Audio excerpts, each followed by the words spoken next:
Hey guys, welcome back to First and 10 over here on Clueless Gamers. I'm your host Pete, joined as always, and he's back, ladies and gentlemen, by my co-host Brian. We are back here to talk Week 3 recap and get into some Week 4 picks here for the NFL 2025 season. Brian, I'm so excited that you are back and here, man. We missed you last week. It wasn't the same doing it by myself. How are you? Oh, very good. And yeah, sorry we couldn't connect last week, but you filled in and did a nice show, of course. But yes, it's good to be back and get into all that's going on in the NFL, Yeah. which, is never short on storylines. So we got a lot of picks to get to, a lot of stuff with the locals, too. The Yeah. Giants making a quarterback change, so that's a big story. But hey, it all comes down to right now those two teams, they combined 0-6, and it just seems like that is far too familiar It's not territory for the shocking. New Yeah. York teams lately. I mean, it is just crazy how bad of football we have seen on such a consistent Yeah. basis for so long. Yeah, this is our 6th year doing this. We've never seen a good Jets and Giants team in the entire time we've done this podcast as it's existed. And honestly, the way things are going, I think it's another good 5 years before you're going to see those teams at least be a playoff team. So yeah, it's really bad. Honestly, if you think of I was watching this video this week. If you think of the entirety of New York sports, really the Yankees are the only consistent team. They really are. Like the Knicks just recently came on and they still can't get it done. And then every other team, at least in recent years, the Rangers, the Devils, the Islanders, the Nets, everyone's been a disappointment. Everyone, the Jets, Giants, obviously included. So it's just bad. Well, you and I were commiserating before we started on the Mets, and yeah, Yeah, I mean it's not a baseball it's tough. podcast, but just as a quick aside, I mean how frustrating this season has been. I mean the fact that they even have a chance to make the playoffs seems They don't crazy, deserve just it. because it's been such a poor quality of baseball. I mean, just like we're talking about with the Giants and Jets. I mean, this Mets season and really the baseball season as a whole has been kind of a strange one where It really nobody has can been. seem to really take over this year. But for the Mets, yeah, I mean, what can you say? Just after last year, all the good vibes and the great run they had to the NLCS, Yeah, and I had the great fortune to be there for a playoff game, and yeah. this year You were there to for the just be Lindor Grand so Slam.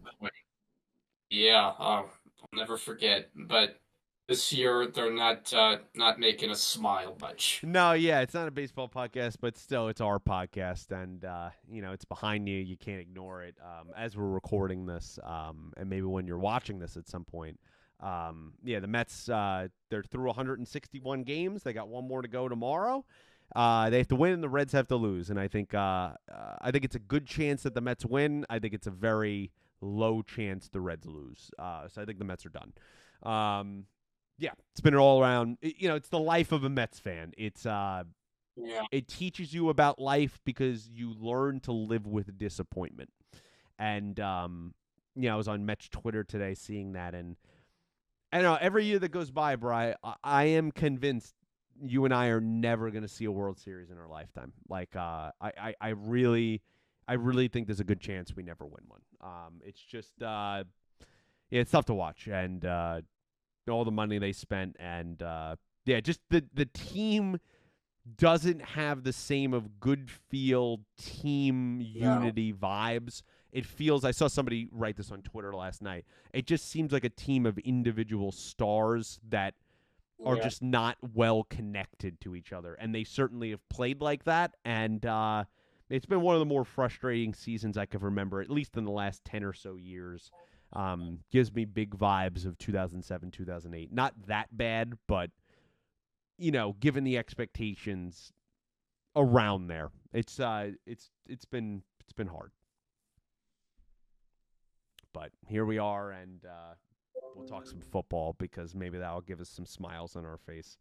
But yeah, so thanks for sticking with us through that. But yeah, let's jump back here into the Week 4 kickoff game, which is the Thursday night game that kicked off with the Seahawks and the Cardinals. The Seahawks knocking down the Cardinals on a last-second field goal by Jason Myers after he took some smelling salts on the field, and he had just missed a previous kick before that, 23-20. It was an okay game. I mean, this is the first of two NFC West Thursday night matchups. The Rams and the Niners are next Thursday. These Thursday night games, I feel like against the NFC West teams in particular, they're pretty low scoring. They're very defensive. They can be very frustrating. And I think all in all, we get one or two games a year on Thursday night in general that are great. It's something that fans have been talking about for a long time, and we know it's not going to change because it's about money, and we get it. Just the Thursday night product, Bri, it's just not great. Like, it's just not. And I think it's just unfair to make these guys go out there on such a short week to heal their bodies, and it reflects in the game as we're watching it. And, two teams coming in at 2-1, now the Seahawks being 3-1. I just thought when I was watching the game, I'm like, I don't know, it looks a little lackluster, a little sloppy out here. The Cardinals especially are dealing with a ton of injuries already to start the season. I mean, did you see it go that way? I mean, hey, hats off to the Seahawks for pulling it out and winning that. But I don't know. It just feels like Thursday night games, at least so far this season, they're just blah.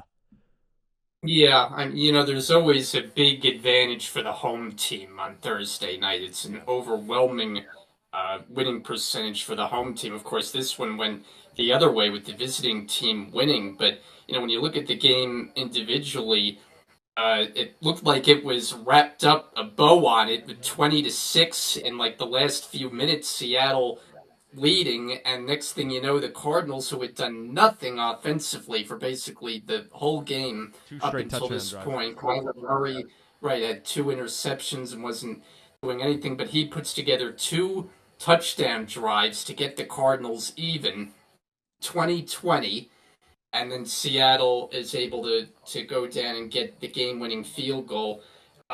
Smith and Jigba was quiet for a lot of this game, and he had been like one of the league's leading receivers coming in. I mean, he looks like he's coming into his own, but he made a couple key plays late on nice passes from Darnold, made the key catch there along the sideline, was able to get out of bounds, and that set up the field goal, which off the foot, it kind of knuckled on Jason Myers, and you didn't know if it had the distance, but it did go through, and Seattle gets the win. And I have to give you a little bit of credit because you were high on this Seattle team, picking them as a playoff team. I wasn't as high on them. It seemed like they were kind of retooling a lot of things in the offseason, but they really didn't get much worse. I mean, going from Geno Smith to Sam Darnold is not a downgrade. I mean, think it's an upgrade. It's even right. It might even be an upgrade.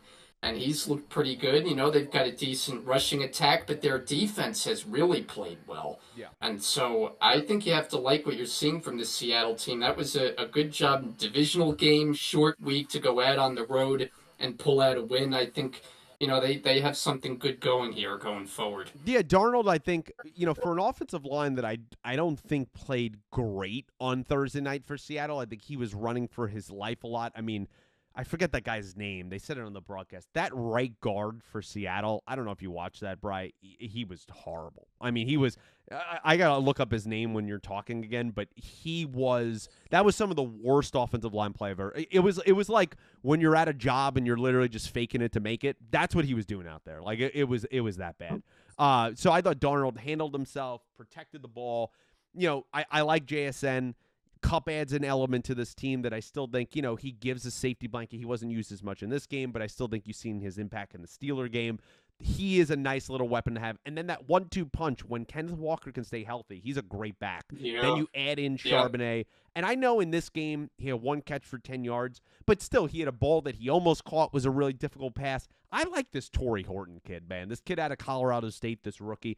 He adds like this down-the-field stretch burner element to the Seattle offense that I am really, really enjoying, and I think he could really expand their passing game as he grows into his own for the season. And then the defense is good, man. That Seattle defense, they drafted well. They drafted in the late rounds. They know what they're doing with Schneider up there. They're a great defense up there. And they've had this weird thing. They showed the stat on the broadcast where, like, lately in the last, season and a half, at home, Seattle has not been a good football team. They're like 4-8 at home.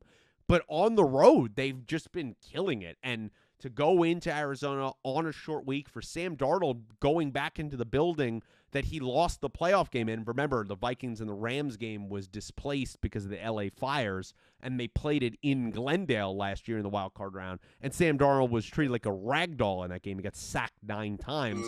To go back in Yeah. there, kind of exercise a little bit of those demons and win it, I thought it was impressive for Seattle, even when they were holding on there. On the other side, Brian, to kick it back to you, this is something we've talked about, and I think we need to keep talking about it, and it's going to be a point for this season. We got to talk about Kyler Murray, because there's just an elephant in the room at this point. The 2019 first overall pick, he's just not getting it done, Brian. And I think you can do worse than him. I think they were in a rock and a hard place. We talked about that when he got that big QB deal to stay in Arizona. I could see him still staying in Arizona next year.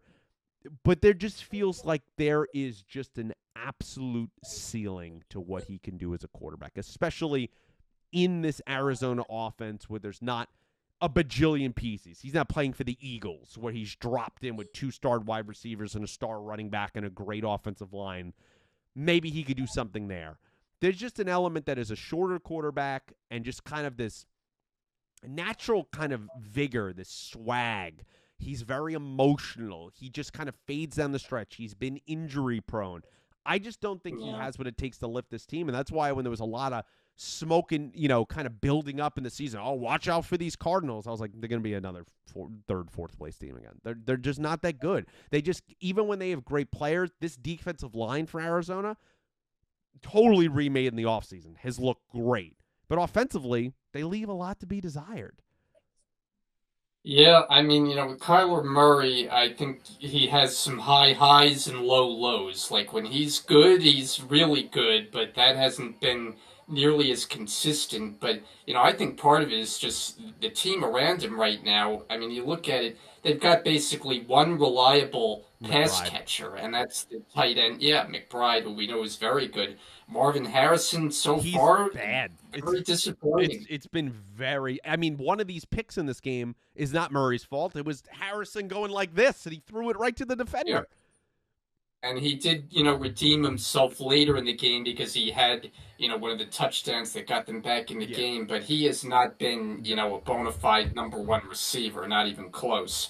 So they have basically one pass catcher for Kyler Murray. And then you look at the backfield, James Conner, very good running back. Well, he goes down, right? Isn't it a season ending injury for him? Gruesome injury on Sunday. Yeah, that was So horrible. I mean, that's really a big blow. Now you're asking a lot of Trey Benson to Yeah. step in and be like, the lead running back. So I don't think they have enough offensively. And it's not a team that is going to play great on defense. They were a team that you went in this year and figured if they won games, it was going to be Kyler Murray doing his thing. Well, he's kind of been held in check. He doesn't have really enough weaponry around him. His lead running back is gone now, so I don't think there's enough there right now.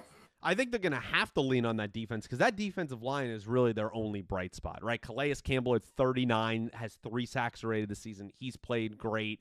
You have other guys on this team, I think, that could make impact plays, right? Like you have a Melton and a Collins. Like there are people that can make impacts. Buda Baker on the back end.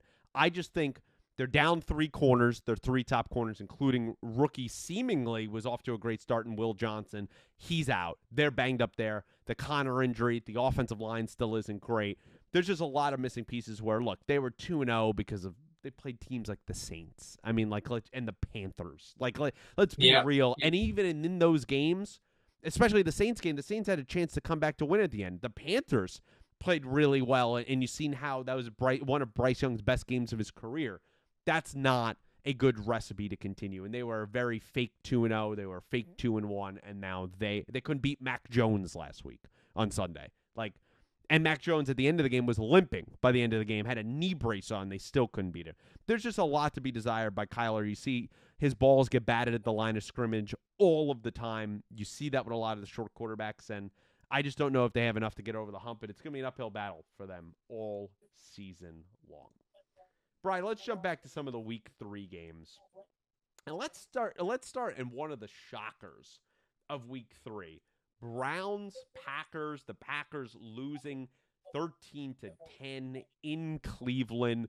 This Cleveland defense, Bri, we've seen this over the years, but man, this year so far, man, they're for real, man. I mean, these guys get after the quarterback. You got guys like Denzel Ward on the back end playing hard, locking down your number one receiver. And at the end of the day, the Packers in control of this game, 10-3. Jordan Love kind of does what he does sometimes in his little gunslinger, early Josh Allen, kind of a la Brett Favre, makes an atrocious decision. Terrible pick. The ball gets brought down to the 4-yard line, and the rookie Junkins punches it in to tie the game 10-10. And then later, a blocked field goal leads the Browns to a chance for Joe Flacco to lead the Browns to have their game-winning field goal. Bri, how did you see this game playing out, and was it as shocking for you as it was probably for everybody? I believe it was an 8.5-point spread coming into this game, and the Packers go down. Yeah, it was definitely a big surprise. I mean, week 3 featured a lot of surprises. Blocked It was field goal kind of galore. wacky. Block field goal galore, special teams, Yeah. making plays all over the place. So it was a lot of, kind of craziness in that regard. But yeah, I looked at the Packers 2-0, having looked very good in their first 2 games, wins over Detroit and Washington, 2, decent teams at the very least. And you figured, okay, they're going on the road to Cleveland. This should be a spot where you get another win. But Right. far too often with the Packers, we think they have all the pieces in place, but I've been consistent in saying it, like Jordan Love is prone to these kind of games. Yeah. And, they have a roster that's probably Super Bowl caliber, frankly. Oh, yeah, I for mean, sure. they got a loaded defense. They have playmakers all over the place on offense. They can run the ball. And Love at times can look really good. And when he does, that team is really dangerous. But he throws in these clunkers every now and again. That is going to slow this Packers roll. And I know Cleveland has a pretty good defense, but that had to be a big letdown for Green Bay to not get the job done, to have their offense look as feeble as it did in that game. That's not when you expect to lose. I expected a lot better from Green Bay. Yeah, I think the Packers, their defense is great. I think it's ferocious this year. And Micah just added another element to it. What's going to hold them back is their offense. And what's going to hold them back is Jordan Love. And that is a problem. Yeah. Could you see him at the end of the season leading his team and holding a Super Bowl trophy? Absolutely. But he is such an unpredictable roller coaster. And to me, that is just not a place you want your star quarterback who is paid very, very handsomely to be. And I think that is a problem. And then, look, Josh Jacobs hasn't had a great start to the year. They've had some bang-up injuries here on this offensive line, lost one of their best offensive linemen in this game. And we've talked about it before. It's not a new point. Who's the guy that stands out for them as a weapon offensively? Sometimes it's Tucker Kraft. They're trying to count on the rookie Matthew Golden, but he hasn't really popped yet. Now we know Reed is pretty much out for most of the year. Watson still hasn't come back from last year. You got guys that are okay, like Dontavian Wicks and these guys, but there's no one that scares a defense. And I think that is the problem, where they have gone chips in the middle, all in with this Micah deal, and the defense has been even better than advertised. Is that offense going to come along? And playing an excellent defense in Cleveland, is that just a one-off, hey, Cleveland's D is great? Or is it, hey, sometimes you got to ride the downs here with Jordan Love? I think it's more the latter. Yeah, well, I'll tell you, if they struggle tomorrow night against Dallas, whose defense is, in a word, deplorable, that'd be bad. Then we're sounding the alarm bells. I'm gonna give them tomorrow, and if they light it up, we'll say, okay, this team, can still be really good. If they struggle to put points on the board against the Cowboys defense, and then we got issues. No, everyone has been scoring on the Cowboys defense. If that happens tomorrow, that will lead the show next week. I promise you that. Absolutely. Brian, another game that I have to painfully talk about because it was one of the best games of the weekend is the Rams losing to Philadelphia Mm, 33-26 in Philly. Rams in control of this game, up 19-7.5, mm. up 26-7 early in the third quarter, really dominating this game for 2+ quarters. Should have had, honestly, more points in the first half, 2 or 5 in the red zone this past Sunday. But man, Philly, Jalen Hurts, they completely go to the locker room, change up the game plan. It seems like they didn't want Hurts to really throw the ball in the first half. Completely changed that aspect in the second half and went, oh yeah, that's right. We have a Super Bowl winning quarterback with 2-star wide receivers. We should probably get them the ball. And Devontae and A.J. Brown feasted against kind of a lackluster, injured secondary that the Rams have. Brian, how did you see this game playing out, which, of course, ended on 2 blocked field goals, including the last one that was returned for a touchdown to win the game? Well, it's when, as you know, and as you laid out there, that your team Oh, let get away, which has God. become or to a familiar topic for your team when it comes to facing the Eagles. We just saw it in the playoffs last year, a game that they had a good chance to win, and blew it with a couple fumbles there in the second half of that game.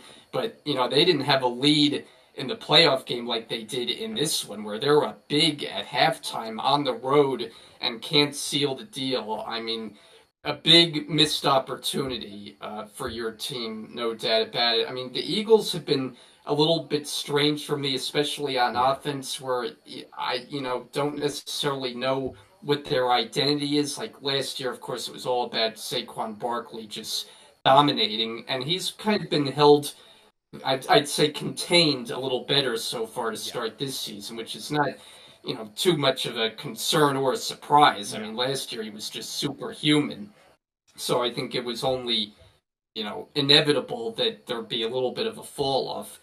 But you have a lead like you did in that game, the second half. That's when that you got to nail down. I know it's against a good opponent, but I mean that's when they got away for your Rams. Yeah, I think it was a combination of things. I think in the second half, there's some even in the first half, there was some play calls from McVay that I didn't like. We went for it on a 4th and 1. We're dealing with interior offensive line injuries, and also we don't have a great interior offensive line, which was one of the things I said in our prediction show that I'm very concerned about.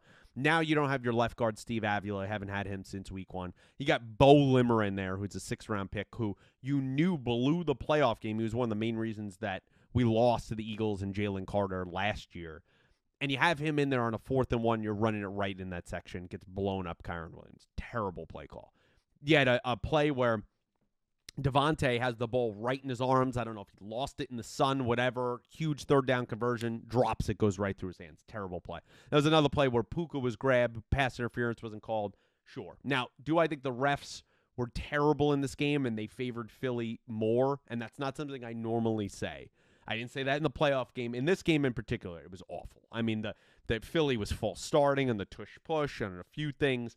Terrible. But I'm not even blaming the reps. This was an absolute collapse by the Rams. One of the worst you've seen in the McVay era. This is now the last. We've lost to the Eagles 4 straight times, I think, now with Jalen Hurts. We've never beaten Jalen Hurts and Nick Sirianni combo. And McVay is now 1-6 against the Eagles in his head coaching career. It's absolutely terrible.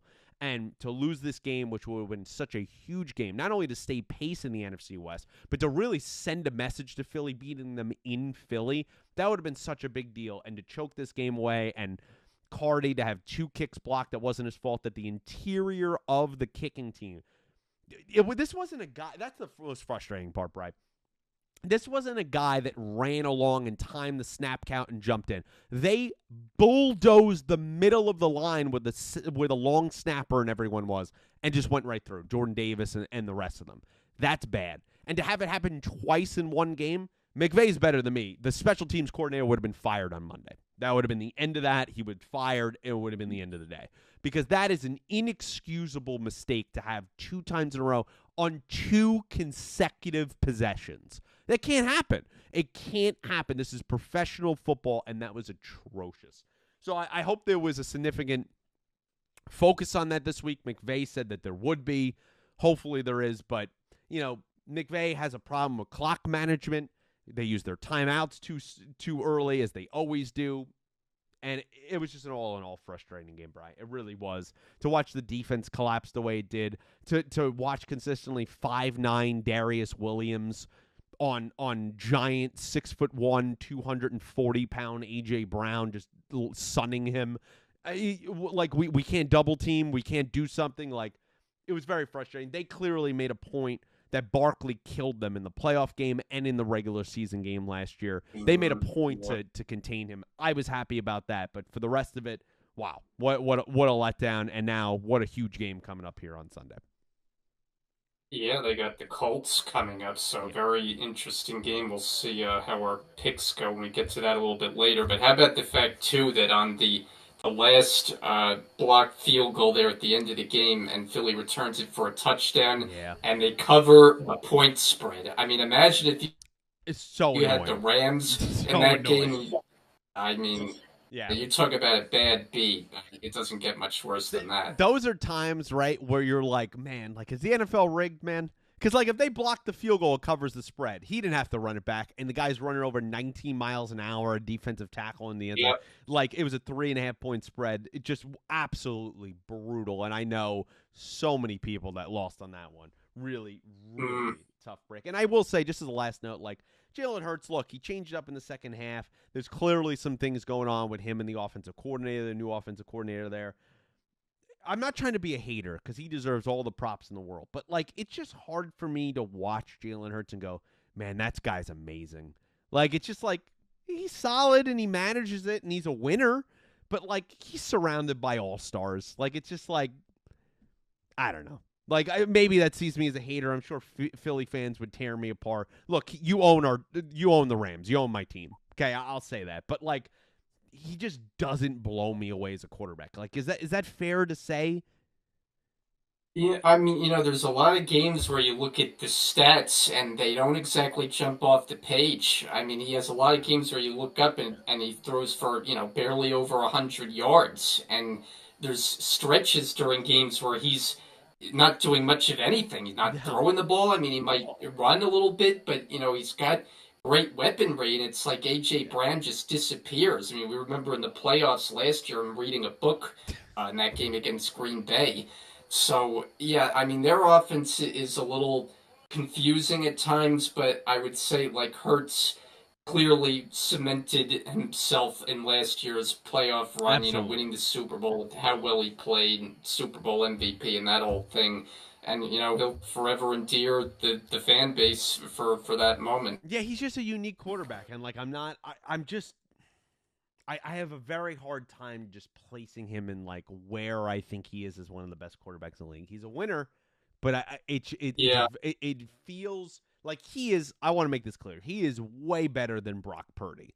But it gives me those Brock Purdy vibes of, like, well, if you took away all of his all-star Pro Bowl weapons, would this guy be the same player? We saw Purdy wasn't. Right. Would he be? Like, let's say he didn't have A.J. Brown. He just had Devontae Smith. But he's got Brown and Smith and Goddard and Barkley and one of the best offensive lines in the sport. And, like, then you have random guys just coming in and out, whether it's, what do they have this year? The guy from Washington, like Dotson. Like, you just had all these random dudes. Like, it's just hard for me. And then you have this cheat code almost in this rugby play and the tush push, which is like a guaranteed first down or touchdound. It's just really hard for me to place him. But hey, that's off to him. And I got one for you.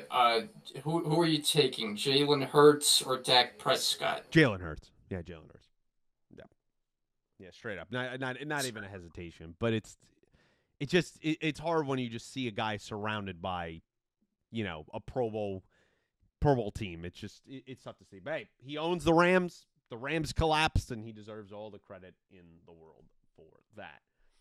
Brian, let's jump to your team, the Jets and the Bucs. The Bucs knocked down the Jets 29-27, send the Jets to 0-3. This game was a snooze fest for most of the game. Bucs dominating the Jets, and all of a sudden, the Jets with their own blocked field goal come alive in the fourth quarter. Aaron Glenn gets memed and gift for life with his dance on the sideline.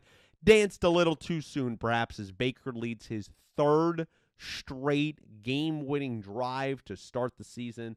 They hit a field goal and they knock off your Jets. How are you feeling in this game, and what are you seeing out of your Jets 3 games in?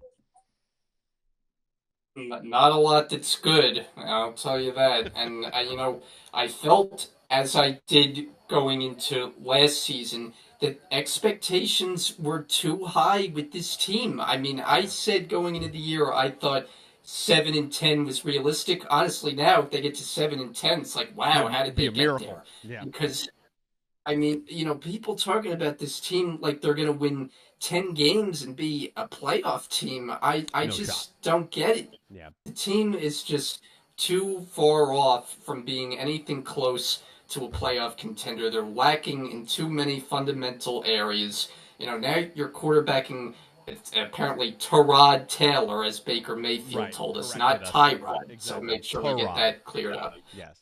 Right. So, and he goes out there and he manages the game, and we know what he can do. He's 36 years old. Right. We have a long sampling of Tyrod Taylor's, game as a pro quarterback, and it's not anything that's going to knock your socks off. But, Justin Fields isn't going to give you that either. So, in either way, you're not getting top quarterback play. But for me, the bigger disappointment with this team is the defense. Yeah. I mean, This is supposed to be Aaron Glenn's baby. Yeah. He comes in as the hot defensive coordinator. By the way, this defense in Detroit laid down the end of last year. I know they were banged up, but they were very porous. And now, we're seeing the same issues with this defense. Poor tackling, just not good enough game in and game out. And that's a game where you get the rally, you get the blocked field goal, touchdown to take the lead. That's when it can really, elevate you, make you feel much better about things, just potentially getting in the win column, even if it's just 1-2. Would really be a feel-good win. The fact that you came from behind on the road against a pretty good team, but instead your defense couldn't get a stop. Baker made it look too easy, getting into field goal range. They kicked the game-winning field goal, and it just feels like it's the same old story with the Jets. When they are good, it's not good enough. And like I said, I just think they're lacking in far too many areas right now to be anything near a contender. I mean, right now they don't even have a win on their ledger. So we'll see what happens this week as they go to Miami. That should be fun to watch on Monday night between two winless teams. So yeah, the state of affairs, not very good.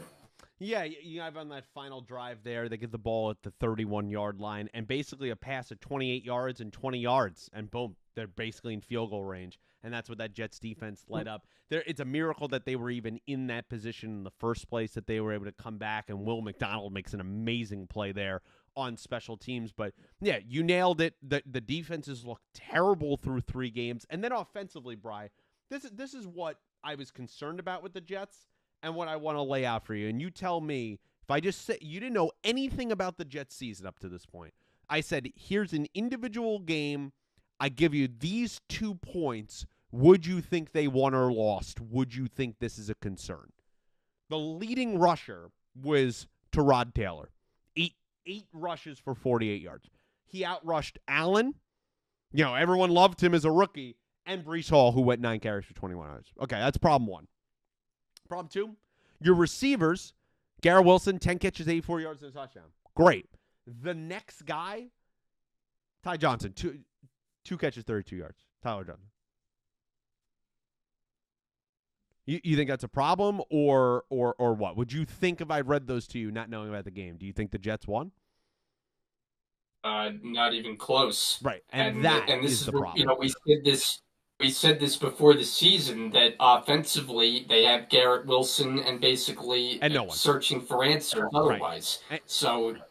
And I want to stop. We got to stop the campaign with the Breece Hall stuff. Is he talented? Does he have things? But at this point in his career, he is not a guy we were like, he's a stud. This guy is a guy we could count on game in, game out. He is going to kill it for us. He's a superstar in the backfield. You can't say that. You can't say that at all. And I know Tampa's got a pretty good defense, but they got some injuries. Cansey's out for the year. I'm not saying it's an impossible. This is not the 2002 Tampa Bay Buccaneers. 9 carries for 21 yards. You're letting a 36-year-old quarterback lead you in rushing? Really? Like, come on. It's ridiculous. And this team has been, where there was so much hype, where I talked about I had a lot of hope for what I saw, more positives than negatives in week 1. These last 2 weeks have completely taken that all Yeah. away. These last 2 weeks have completely. This game is. You look back at the stats 10 years from now and you don't remember. You're like, oh wow, that was a pretty close game. Lost by 2, walk-off field goal. They didn't deserve to be in this game. They're lucky that this game that they were leading with less than 2 minutes ago, taking a blocked field goal out of and all that stuff. That was almost luck that they got to that point, and it just epitomizes what New York football is these days. Yep, yeah, no, I agree. And on Brees Hall, like week 1, they showed a lot of good signs on offense. They scored, 32 points in that game. Brees Hall really had a nice game, looked Yeah. very solid. You think, okay, maybe this is the start of a good year for him. But next 2 games, not much production. They get, eviscerated by the Bills in week 2, which of course we expected. Yeah. And then, they come out in this game, not really much until the Furious rally late, but it's not enough, and that just, always seems like it is the case with the Jets. And the other side of it, before we get out of this game, you got to talk about Baker Mayfield, man. 3 come from behind wins, 3 game-winning drives here. This guy, injuries all on the offensive line. Mike Evans goes out in this game. He's playing with a rookie in Emeka Egbuka, which I said I love that dude. I wish the Rams would have drafted him if he was there. Love that freaking guy. He's been great, but he's playing with a lot of unknowns here. Sterling Shepard's a Giants, cast off. He's playing with Godwin is still out, and what he's been able to do with this team, how he's made it his identity these last few years, man, he deserves a ton of credit. No doubt. And yeah, Ibuka, it seems like these Ohio State receivers, I mean, they're churning them out. The only disappointment It's has Marvin been Harrison. Marvin Harrison, Yeah. who was probably considered like the surest thing of Yep. all of them. But, you look up and down all these Ohio State receivers that are having success, Garrett Wilson and Olave and Yep. Smith and Jigba and now Ibuka. And he made one catch that made your jaw drop in this game, a one-hander Yeah. right over the He defensive was great. back. I mean, Did it you was see what really a Baker special said with play. that? You see that he came over I did. and he said, "Rookie, stop making me look bad. Catch you with 2 hands." When he did that, I thought that was great.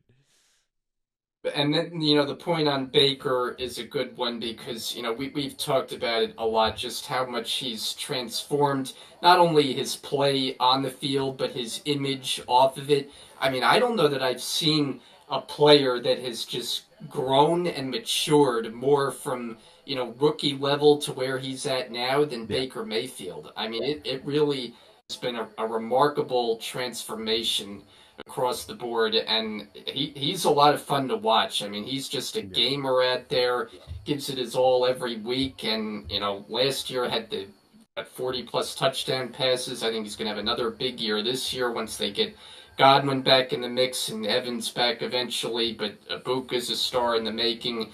Yeah, I mean, this team is they're just solid. We Yeah. know what we're getting out of them now. The last few years they've been atop this division, and no reason to think it won't continue. Yeah, yeah. Once they get healthy, they're going to be looking even better. And I don't know if you saw his comments after the game where he said, "Yeah, is some coaches on the sideline and stuff like that, Yeah, where we yeah, this game really meant something to us, and we took it personal." And he referenced Steve Wilkes as the guy that cut him in Carolina, and he took that super personally. And I don't have a problem with that because it just shows the edge. It shows the constant chip on his shoulder that Baker's played his whole life, even since he was a 2-time walk-on in college. I like that about him. He's a guy you would run through the wall for, and he's just someone that I'm glad. Look, he turned his career around with my team in Los Angeles. I lost my yes. voice screaming that Thursday night against the Raiders, and I'm just so happy to watch him play the way he does, man. Yeah, I was just going to bring up that exact point because I feel like that's when the turnaround started, was that cameo with the Rams, and in particular, Yeah. that Thursday night comeback, a crazy comeback that he orchestrated to win that game. You talk about pulling one out of the fire. I mean, that was an incredible job. 98 yards, man. Oh, my God. What a game. The pass to Skoranek. I mean, oh, God. Great game. Brian, the final game of week 3 before we get to our picks we'll talk about is the Monday night game, Ravens-Lions. What a classic this turned out to be. The Lions beat the Ravens 38-30. Really, that's kind of like a misshapen score because each last touchdown for each team was kind of in garbage time. It didn't really matter either way for both of those teams, but still a great game. I don't know if you wanted to go to the Lions first, but I'm going to start with the Ravens. Brian, I'm a little concerned about the Ravens. This defense has been horrible.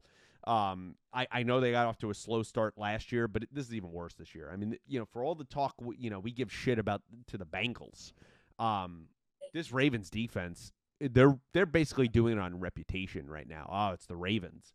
They're nothing. I mean, they might as well be the Dolphins defense out there. I mean, that's how bad. I know they have some injuries, Menamike and all that stuff. Who cares? Kyle Hamilton has not played well. This defense has not played well. And this, I think at this moment, you have to think, it's going to hold them back. I think it's something that they got run over. They got bullied in this game by the Lions. The Lions did to them what the Ravens do to other teams. The Lions did to them what the Ravens did to them 2 years ago when the Ravens blew them out, I think, like 38-6. That's what this doesn't happen, especially in Baltimore. And that was something to see. That I thought was an eye-opener. On the other side of it, Derrick Henry, third straight game with a fumble. That's not something you see. That wasn't the backbreaker it was against Buffalo, but it still wasn't good. You saw his frustration boil over on the bench. Lamar he played well, but he just looked agitated and out of sorts all night long. And there's something with this Ravens team that we talked about in pretty much the entirety of the Lamar era. There's not a number one stud wide receiver they can turn to. I know Zay Flowers, he's a Pro Bowler. He's just not that guy. He's not a guy that you're going to say, that's Jamar Chase. That's Justin Jefferson. That's in his prime Tyreek Hill. He's just not that guy. And I think that is an issue. And you saw Mark Andrews, much to my fantasy dismay, turn back the clock in this game. But I don't think he has all those games in him every week. I am concerned about this Baltimore Ravens team. Are you, Bri, or was this more like a, wow, the Lions eye-opener for you? Honestly, I think it was more an eye opener for the Lions for me because I came into this season, I thought they would take a little bit of a step back, and it turned out their slump lasted one game because that opening game in Green Bay, they didn't look good. Yeah, pretty good team, and they didn't look good, but they bounced back from that. They killed the Bears on their home field, and now they ran up 30 plus points in this game, and I feel like their offense is at the level that it was last year, clicking again. I mean, you look at this game just trouncing with the running game, and it was Montgomery in particular who went for 151 on 12 carries. The team went for 24 on the Ravens. It's crazy. 13 yards per carry for David Montgomery. I mean, you talk about a day, and then Jahmyr Gibbs did what he needed to do, found the end zone a couple of times. Goff played, an efficient game led by, Amon-Ra St. Brown, who so often is the leading receiver. But they just gashed them with the running game. Oh, yeah. I mean, to me, this was a game that they just stepped on their throat. And I'm with you. I'm a little bit concerned with the Ravens. I feel like they're still going to win their share of games. But, Derrick Henry, of course, has to just hold on to the football. I mean, the fumbling issue has not been one that's plagued him in his career until this season. He's never been one to lose the ball. So I have to think that'll get corrected. Zay Flowers had gotten off to a good start this year, the first two games, but the Lions just kept him in check. I mean, only 2 catches in this game. But my bigger takeaway was just how the Lions operated their offense, gashed them with that running game, and I feel like when their offense clicks, they're as dangerous as anybody. Yeah, they're an offense that are different than most high-scoring offenses, right? Like, you see most high-scoring offenses in the league these days, and they're flashy, they're high-flying. They're like the Dolphins were a couple of years ago, right? The Lions are just the opposite of that. They are smash-mouth. Dan Campbell style, in your face, we are going to humiliate and demoralize you. That is how we're going to play. And I think that kind of style, that wins in the playoffs. That wins in January, in the colder months. And it's ironic that they're a dome team, and I feel like they can go outdoors in the snow and just brutalize you.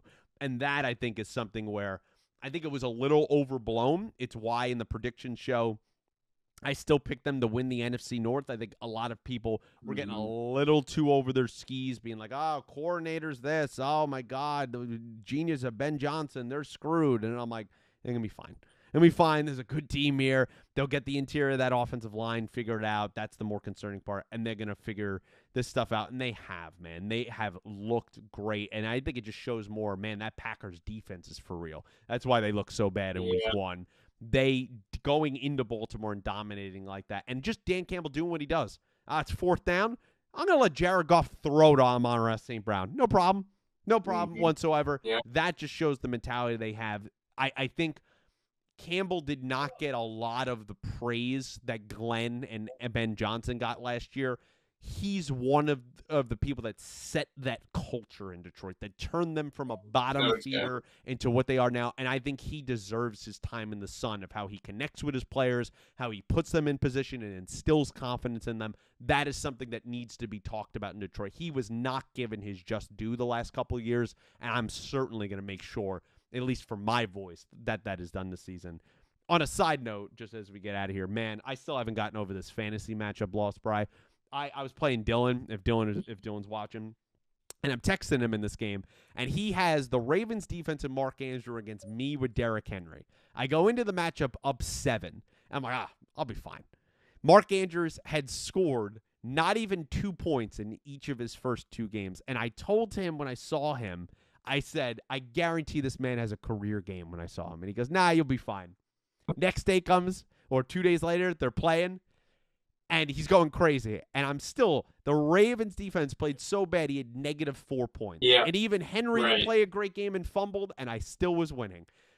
All I needed was the Lions to kneel the ball down, and of course, Montgomery has to go for that touchdown. I'm like, damn it, the freaking Ravens are getting the ball back. They're getting the ball back the whole time. They're just playing around. They haven't even targeted Andrews. All of a sudden, I see the ball in the air, and I see this man standing in the end zone, and I just laughed out loud.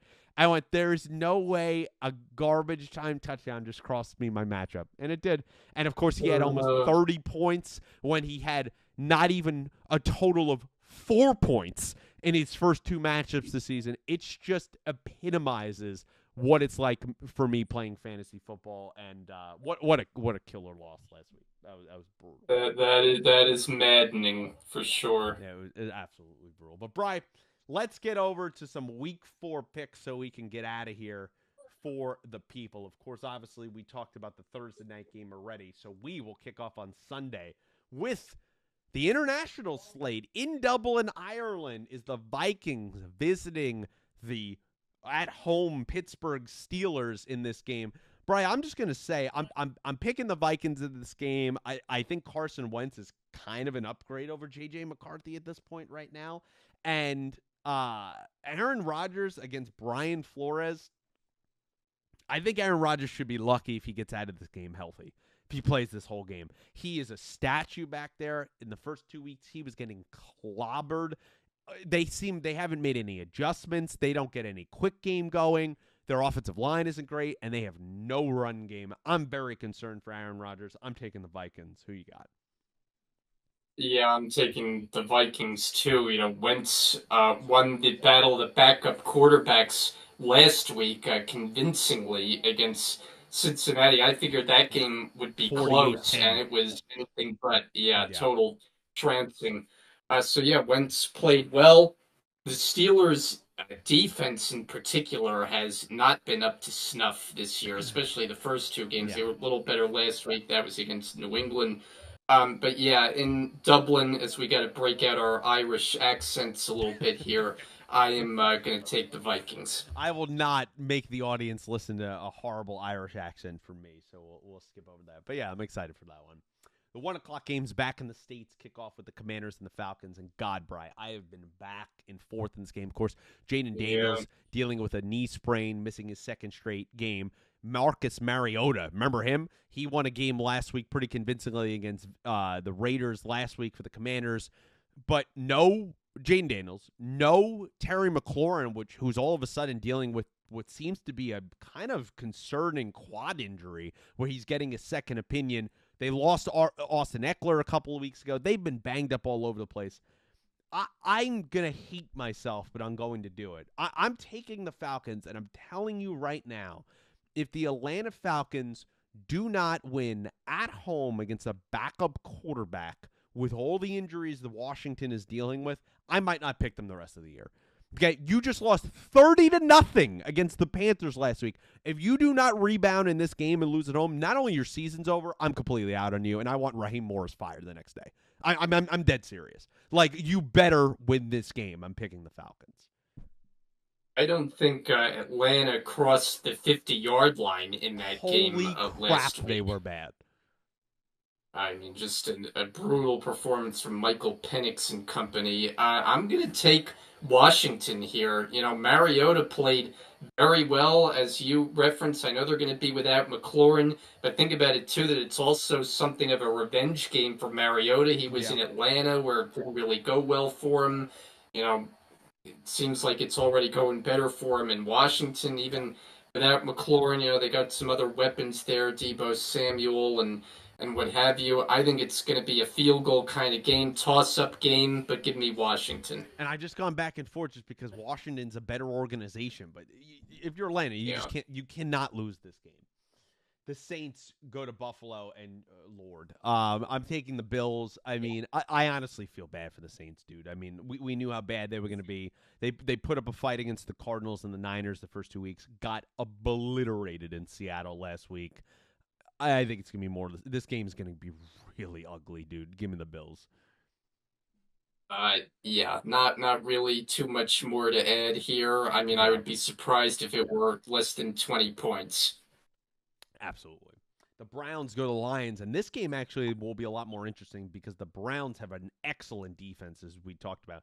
I'm still taking the Lions at home. I think this game is going to be a little more dirty and gritty than I don't think this is going to be like when they played Chicago in Detroit and they blew them out. I think this game is going to be down and dirty. I wouldn't be surprised if this is like a 20-13 ball game, but the Lions are just a better team. The Browns can't do anything offensively. We're just starting the clock, honestly, of when we're going to either see Dylan Gabriel or Shedeur Sanders. Give me Detroit.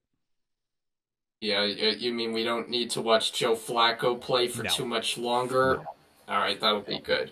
Yeah, I'm taking the Lions. You know, we talked about it just before. Their offense is in gear right now. I don't think the Browns, even as well as they've played on defense, are going to be able to slow them down on their home field. I think the Lions take it by double digits. The Titans and the Texans, the battle of the 0-3s is taking on, and Houston has been maybe the biggest disappointment in the NFL up until this point. That being said, I am taking them. I mean, the Titans are terrible. They are arguably the worst coached team in the league. Their head coach doesn't know rules. They lead the league in penalties. They are a damn mess. Cam Ward makes a play or two that's fun. They just have no one. The Texans have a good defense. They have to pull out this game. Give me Houston. Yeah, I'm taking them to pull it out. I have a feeling it's going to be a sweated out kind of game for them. For sure. You know, divisional matchup. This team has not been scoring. I mean, I thought C.J. Stroud would kind of turn the corner after last year's kind of sophomore slump. He has not played well. Their offense just is stuck in neutral right now. They're just not getting it done. I think this game will be, you know, basically 17-14, maybe not even that many points. Yeah. I'll take Houston to win it, but I think it's a dicey game. We have some bad games this week, Brian. It's the Panthers and the Patriots. I mean, Jesus, who cares? In New England, I'm taking New England. I just think I can't see them putting up two performances where they have 5 turnovers like they did last year, and they still almost beat the Steelers. The Panthers, you're coming off a high, big game. You win at home against a division opponent. Feels like a natural letdown. I'm not a huge Bryce Young believer. I'm not a huge Drake May believer either. But I just think the Patriots will be able to make some more plays and probably a really ugly, boring game to watch. Give me the Patriots. Yeah, I'm taking the Patriots too. I guess I'm a little higher on Drake May maybe than you. I like what I've seen from him. I know there were some costly plays last week in particular, right The before the red half. zone pick. They were on their way Oh, to God. right on their way to going in for a score. He gets picked in the end zone. I mean, that's a brutal play, but there's something about him when I watch him that I say, I think he's got a good future ahead of him. The Patriots as a team, still leave a lot to be desired, but I think in this game against Carolina, who I don't have any, great feelings for, I'm taking New England. You know what? You know what's weird with him? He reminds me of like a little bit lesser of a Justin Herbert. Like he just the way he moves in the pocket, he's got a little bit of wiggle and mobility, but he's more of a north and south runner. And just he's got a big cannon arm. Like he gives me some Herbert vibes. Do you feel that way? I could see that. I could see that. Yeah. Yeah. Speaking of Herbert, he'll go. That's a transition right there for you in the business. They'll head to New York to play the Giants. The Giants, the big story here, as Brian teased at the beginning, making a QB switch here in Week 4, going to rookie Jackson Dart. I mean, the hype machine all over Twitter, the media has been real for Jackson Dart. That being said, you're against a really good Chargers defense. Justin Herbert is still good. I know the Chargers have been dealing with some injuries. It's been unfortunate. They're just a better team. The Giants are just not great. Give me the Chargers. Yeah, I mean, I understand the decision from the Giants' standpoint. You don't want to You had run to in Russell some Wilson ways, out yeah. there. He had a great game against the horrible Cowboys defense, but the other two games, it did not pass the test. No. I mean, that game last week against Kansas City, Off the that was goalpost? there for the taking. Yeah, and that game, like, they were in it in the first half just based on how poorly the Chiefs played, Yeah. but they couldn't get control of it, and Wilson just did not cut it. I understand them making the quarterback switch, but by no means does that cure all their ills. I mean, this team is still have far too many issues. Offensive line, of which is probably at the forefront here. Their defense has not played well. I mean, everyone was all excited about all these pass rushers that they were going to unleash. Yeah. We're not seeing a lot of it. Not Yeah, a ton. so this is going to be a tough game. You're facing a 3-0 Chargers team. Herbert right now is probably playing the best football of his career. I mean, he looks really good. I feel like the Chargers have turned a corner. We know what Harbaugh has brought there, the imprint on that team. I like this Chargers team a lot. I think they're going to be somewhat of a force going forward, and I think they're going to take down the Giants. I mean, that pass he in the Comfort Hine win against the Broncos, where he's turned to the left and he threw that ball to Keenan Allen with his defender at his feet. There's only a few guys in the league making that play. I mean, that was an incredible play. He's been excellent so far this year. The Eagles will head to the Bucks, and it's kind of unfortunate because the Bucks have been a little bit of the Eagles' kryptonite. Been one of the teams that has really knocked them off a couple times in recent years. That being said, I'm taking Philly. I would love to see the Bucks win this. I just think they're banged up everywhere. I just think it's going to catch up with them against a really physical team in Philly. It's going to be a good game. I think Baker's going to keep them in it, but I just think it's just too much for them right now. The Bucks got to get healthy. Give me Philly. Yeah, tough call here. I'm gonna take the Bucks. I think there is something to this upper hand that they've had against Philly through the years. And, the Eagles' offense not really clicking on all cylinders right now, not getting the same kind of production out of Barkley. I think this is a good time to play them right now when they don't have it all going on the offensive end. Give me the Bucks to kind of pull out a 23-20 kind of game here at home. See that. The 405 games kick off with the 3-0 shocking Colts going to the Rams, reeling from their loss last week. I'm taking the Rams in this one. This is this is low key at this point in the season is like a huge game for the Rams. This is a huge game.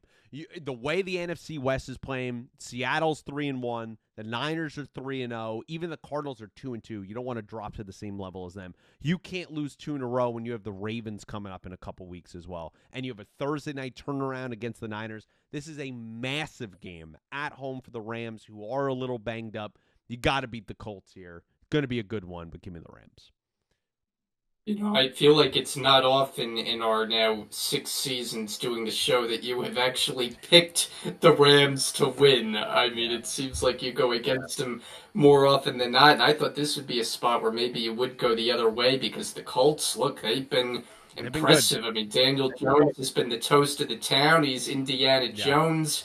They're riding high 3-0, and for the record, I think they're for real. I mean, Daniel Jones is really playing top level football, but this is a tough game. I'm going to agree with you here and take the Rams.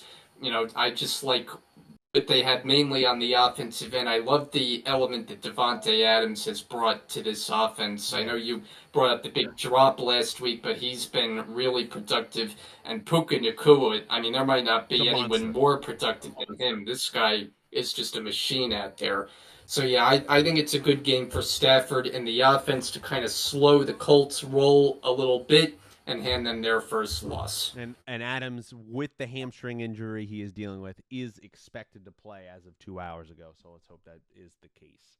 The other 4-5 game is the Jags at the Niners. And the Jags are 2-1, but honestly have not been an impressive team. Let's just be real. At least in my opinion, they have not been. And the Niners 3-0. 2 games started by Mac Jones have stayed afloat. Brock Purdy coming back in this game. Mac Jones actually might have not been available for this game. I don't even know who their third-string quarterback is, so good thing, good timing for that. I think the Niners win this game. I just think the Jags' defensive line has looked great. Their secondary leaves a lot to be desired. Their offense has been all over the place. Trevor has been just turning the ball over again at a ridiculous rate. Brian Thomas does not look like the player he was last year. They can't get Travis Hunter involved. I'm taking the Niners. Even as banged up as they are, I think they're going to win this one. Yeah, I'm taking the Niners too. The big thing, though, on defense, losing Nick Bosa for the season. Huge loss. Huge loss. And, that takes a lot of the bite out of their defense, which, is so much about their identity. I think this will be a close game. I think Jacksonville will hang around. But I think the 49ers, riding Christian McCaffrey mainly, getting Brock Purdy back, and they've made the most out of what they have on offense. It's been a lot of in and out there at wide receiver, but I'm taking the Niners in a close one. The 425 games kick off with the Ravens at the Chiefs. Shockingly, Bri, both of these teams entered this game at 1-2. Big pivotal games where I still think no matter who loses, we'll still probably make the playoffs. But, man, dropping a 1-3 is going to be bad. They're lucky the AFC is as wide open as it is. And poor Joe Burrow, man. What the Bengals could be doing right now if he was here. That being said, I am taking Baltimore. I just think the Chiefs do not have enough on offense to exploit that bad, porous Baltimore defense right now. And Baltimore offensively, they're just a better team. They're a better team that I think is going to make enough plays to overcome it. I know kind of the Chiefs have been Lamar's kryptonite, been his bugaboo. I think he gets over it. I think he gets his second career win against Kansas City. And if not now, when to beat them? He's going to win. Give me the Ravens. Yeah, I'm with you all the way here, and I have a feeling this is going to be one of the games that we dissect on next week's show because, it's one of the prominent matchups. But, yeah, I just have not seen enough with the Chiefs, even in a winning effort last week. Mahomes is still playing very off-kilter. You're seeing these passes behind the line of scrimmage. Right, and it's like multiple of them. And then, I know the one he was able to recover well. Which was an incredible play. That was incredible. An incredible play, and one that, probably not any other quarterback would be able to make, but something that is just a miss with this offense. To me, it's more than just not having playmakers and like Xavier Worthy coming back is going to change everything. No, I don't see it that way. I know the Ravens are coming off a loss, but I think they're going to get their offense back in gear, and the Chiefs, like I said, I have my reservations about them right now, the way they're looking. So I'm taking Baltimore. The other 425 game is the Bears at the Raiders. Caleb Williams having his best game of his career last week. I'd be against that terrible Cowboys defense. And the Raiders, Yeah. I think some people were riding a little too high on the Raiders coming into the season. There's not a lot of great players here. And I did see this great video on TikTok this week. You could look it up. Just look up Aston Genty and Raiders analysis. The guy was talking about how aggravated he is getting as a Raiders fan to talk about, oh, Aston Genty has just been terrible this season. This Raiders offensive line is awful. It's awful, and everyone should have known that. I don't know why people thought taking a running back 6 overall was going to be a great idea when you don't have a great offensive line. And you have no one outside of Brock Bowers, although I do like this Trey Tucker kid. He's been pretty damn good. I do like that kid. But, Geno has been Geno. He makes a ton of mistakes. Everything I've seen in Seattle the last few years, it's why they got rid of him. They're just not great. I'm taking the Bears. I believe they're going to have 2 consecutive good games. I believe Caleb Williams and Ben Johnson could concoct something against this awful Raiders defense. Give me the Bears. Yeah, I'm gonna take the Raiders here. Wow, You okay. know I'm not a big believer in the Bears, and I know, they put on a little bit of a show last week, but I'm chalking that up to just how bad the Cowboys defense is. I mean, how many times do we have to watch wide open receivers just Like light up 15 the yards. Cowboys backs? I mean, it's every week. It's just not good football to watch. Yeah, the Raiders, we know they've been disappointing. And for Genty, it's quite a difference, going against teams that are playing Boise State compared It's to true. NFL defense. It's true. So, yeah, it's been a bit of a rude awakening for him. I think this is going to be kind of an ugly game that the Raiders just sort of find a way to prevail, but not one that's going to be top of mind for me. He has more yards after contact this season than he has yards before contact. I mean, that just I tells you all you saw need to that. know. It's hard to imagine. Yeah. Absolutely insane stat. Bri, the Sunday night game kicks off 3 primetime games that are just awful, in my opinion, in week 4. The Packers visit the Cowboys. I mean, somehow this game, honestly, is a 7-point spread. If you could get some kind of teaser pick where you could get the Cowboys down the line and try to get some backdoor covers there, that might be a way to go. That being said, I think the Packers, they're pissed from last week. They're playing maybe the worst defense in football. Micah revenge game. No CeeDee Lamb for the Cowboys. I think the Packers are going to obliterate them, giving them all away. I'm with you here. I mean, it would be hard to find any positives for the Cowboys because Yeah.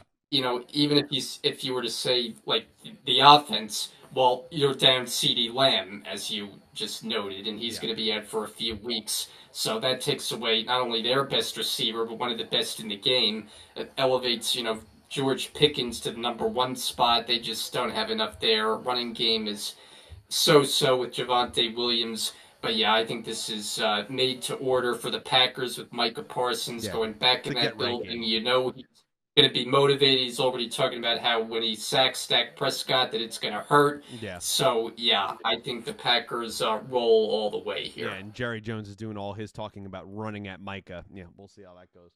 The 2 of the Yeah. Monday night games, I hate when they do these doubleheaders. The Monday night game is 7:15. The Jets kick off with the Dolphins, 2 absolutely atrocious teams.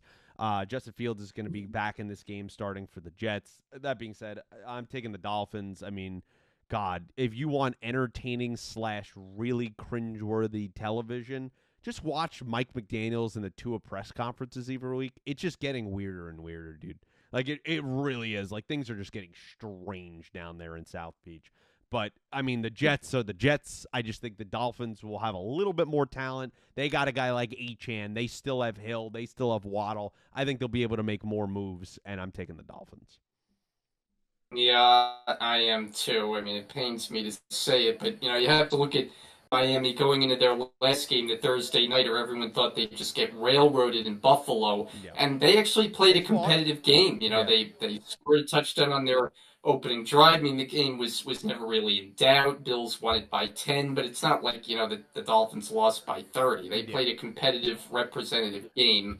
I think they are just a little better than the Jets. I think it'll be close, but no cigar for the Jets. And 2 of your biggest hits. We mentioned Seattle on the good side. Miami on the bad side was also one of your picks. So that those are two that are working in your favor so far. Yeah, thank you for that. Yeah, the Dolphins are just a bad team. When you have an organization that it seems like everyone is not meshing, you're going to fail. I mean, football is about unity, it's about culture, it's about team. You could just see that coming from last year. The final game of Week 4 is the 8:15 game, where they do the simultaneous crap for games. Is the Bengals and the Broncos, which maybe would have been a good game in the preseason, but now it's Jake Browning, who has not looked like Jake Browning of 2 years ago. He's looked terrible, and he's just a pick machine. I think he has 5 picks in his 1+ game so far that he is playing. And then Bo Nix, that some people are cutely calling Bo Picks these days, who's also had a horrible start to his season. Yeah, they're playing. I'm taking the Broncos, I guess, because their defense is better. But I don't know. It just feels like if Bo Nix can't get this game right, I don't know what Denver's going to be. It just seems like a mess between both of these teams. The Broncos also have been uncharacteristically poorly coached in terms of very terribly untimely penalties. They lost the Colts game like that. They lost some of the reason the Chargers came back last week was because of that. Sean Payton's got to get that in order, but in this game, I'm taking the Broncos. I am as well. I mean, I really feel for Cincinnati in particular God, because man. how many years do we go in saying what this team needs to do is Hot start. avoid the bad start? Well, this year, it's exactly what they did. They won their first 2 games, Yep. and then what happened? Their star all-world quarterback goes down. We might see him in December. Who He's knows? I mean, out if for the they're out year. of it, maybe not. He's out for the year. So I mean, it's just a crushing blow for one of the guys that you just love to watch on a weekly basis in the NFL. And football is just not as good a product when its best quarterbacks are on the sideline. No. That's all there is to it, and we know that he is one of the very best. So I'm really feel awful for Cincinnati and their fans and their organization, but they, Denver clearly has the upper hand in this game. They're the better team. They're going against a backup quarterback who's probably feeling a bit demoralized after getting run out of the building last week. I still think Denver is a decent team. We haven't seen their best football yet. I think they'll, play better here and win by 10. And honestly, for all the talk about that Bengals defense, last week, it's 48 points. See, a lot of those were bad positions they were put in because Browning just kept turning the ball over. The Bengals just kept turning the ball over in general. That defense has honestly not been that bad through 3 games of the season. It just really sucks that we don't see Joe Burrow out there, man. And Yeah. there's going to be a lot of questions for the Bengals come the offseason. But, guys, that wraps up our show here for Week 3 recap, Week 4 picks of the 2025 NFL season. Bri, I want to thank you for joining me and welcome back, man. Any final thoughts you want to give here before we get out of here? Yes, so I decided the last couple days to dive into that Aaron Rodgers documentary Oh, that's God, you on did. Netflix. Did you watch any of Yeah. those Yeah. episodes?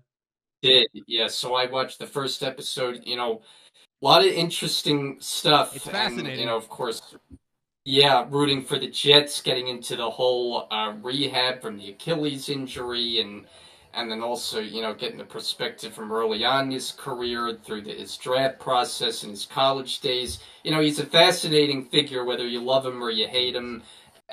But especially having seen him the last couple of years in a Jets uniform, I felt like, what the heck? I'm gonna give it a shot, and I think it's pretty well done. So I'm liking it through the first episode. Yeah, it's a fascinating. It's a fascinating watch. I still have to watch the quarterback series, the new season that came out. So that's still something I have to check out. But yeah, I like all that behind the scenes stuff. I know Hard Knocks is not what it was. I think they did one on the Bills this year that I didn't end up watching. Um, but I like seeing the behind the scenes of football players and knowing the day to day and the struggles and some of that insight. I think it really builds something for the connection with the fans and some of their favorite teams or just teams in general and star players across the league. But yeah, guys, that will wrap up our show here. Please always comment below. We love talking to you guys. I see all the comments. I see Randall Ellison that commented last week and everybody that has commented so far this season. I appreciate you guys. We appreciate you guys. And yeah, keep it up. It's not only fun to read and comment back to and see your guys' thoughts, but also helps the algorithm, which is part of this as well. So as always, like the video, subscribe to the channel, share with your friends if you be so kind. And until next week of First and 10, thanks for watching.